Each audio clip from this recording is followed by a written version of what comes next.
Hello বন্ধুরা, কেমন আছো তোমরা? আশা করি সবাই খুব ভালো আছো। আলোর রান্নাঘরে তোমাদের সবাইকে স্বাগত। আজকে আমি তোমাদের সাথে একটা রেসিপি শেয়ার করব, যেটা গরমকালে সব মানুষের অত্যন্ত জনপ্রিয়। আজকে আমি তোমাদের সাথে শেয়ার করব কুলফি আইসক্রিমের একটা রেসিপি। তো চলো দেখে নি কিভাবে বানাচ্ছি। গরমে অন্য কিছু খেতে ভালো না লাগলেও এই আইসক্রিমটা কিন্তু খেতে খুব ভালো লাগে। দেখো, প্রথমে আমি এখানে একটা কড়ার মধ্যে দুধ নিয়ে নিচ্ছি। আমি এখানে 2 লিটার মতো দুধ নিয়েছি। দুধটা ভালো করে নেড়ে ছেড়ে জাল করে নেব। দুধটা জাল হোক ততক্ষণে আমি এখানে একটা মিক্সিং বলে কাজু, কিশমিশ, আলমন্ড আর চিনি দিয়ে দেব। পরিমাণ মতো মিষ্টিটা দিতে হবে। আমি এখানে 2 কাপ মতো চিনি নিয়েছি। এই যে গুঁড়ো করে নিয়েছি সবকটা উপকরণ।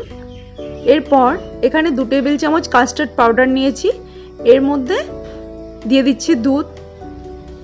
কাস্টার্ড পাউডারটা ভালো করে দুধে গুলে নেব।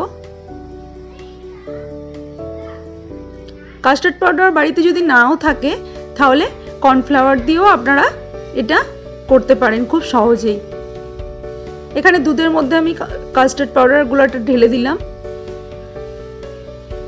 আবারও ভালো করে নাড়িয়ে নিচ্ছি। এবার দিয়ে দেবো এর মধ্যে চিনি, কাজু, কিশমিশ আর আলমন্ডের যে গুঁড়ো করে নিয়েছিলাম সেইটা দিয়ে দিলাম। আবারও ভালো করে নাড়তে চাড়তে থাকবো।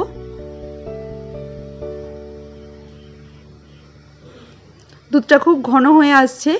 এই টাইমে কন্টিনিউ খুন্তিটা চালিয়ে যেতে হবে, যাতে না নিচে বসে যায়, সেই দিকে নজর রাখতে হবে। এর মধ্যে দিয়ে দেব ভ্যানিলা এসেন্স হাফ চামচের মতো। আবারও ভালো করে নাড়িয়ে নিচ্ছি। খুব ভালো করে নাড়িয়ে নিচ্ছি বেশ খানিকক্ষণ মতো। আবারও জাল করে নিলাম।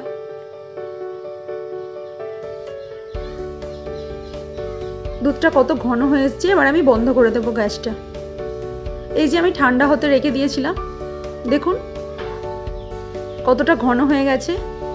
কনসিস্টেন্সিটা ঠিক এই রকমই থাকবে, এর থেকে পাতলা বা মোটা হবে না। এই যে এই রকমই হবে।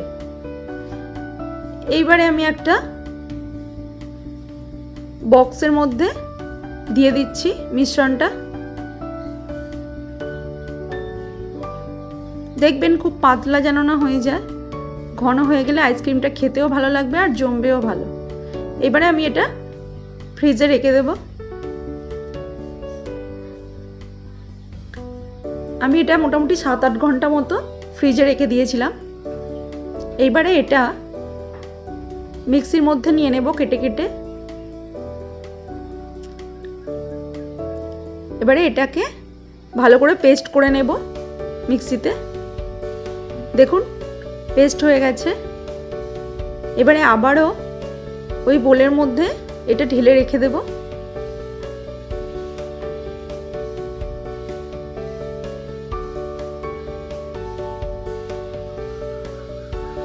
ঢেলে দিলাম। একটু ড্যাপ করে নেব এইভাবে। এরপর এর মধ্যে দিয়ে দেব কাজু আর আলমন্ডের কুচি।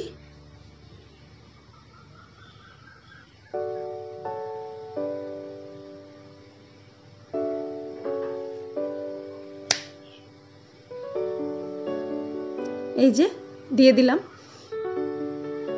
এবারে আমি ফ্রিজে আবারও হোল নাইট রেখে দিয়েছিলাম। দেখুন আইসক্রিমটা একদম জমে গেছে, কত সুন্দর জমে গেছে। এবারে আমি এটা কেটে নেব।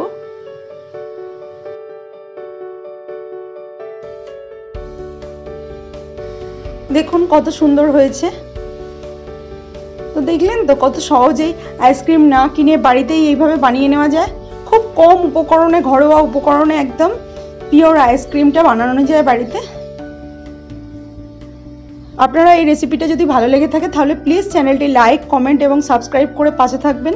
পাশে থাকা বেল আইকনটি প্রেস করে দেবেন আমার চ্যানেলে নতুন নতুন রেসিপি পেতে। আমার চ্যানেলটিকে ফলো করুন। ভালো থাকুন, সুস্থ থাকুন, টাটা।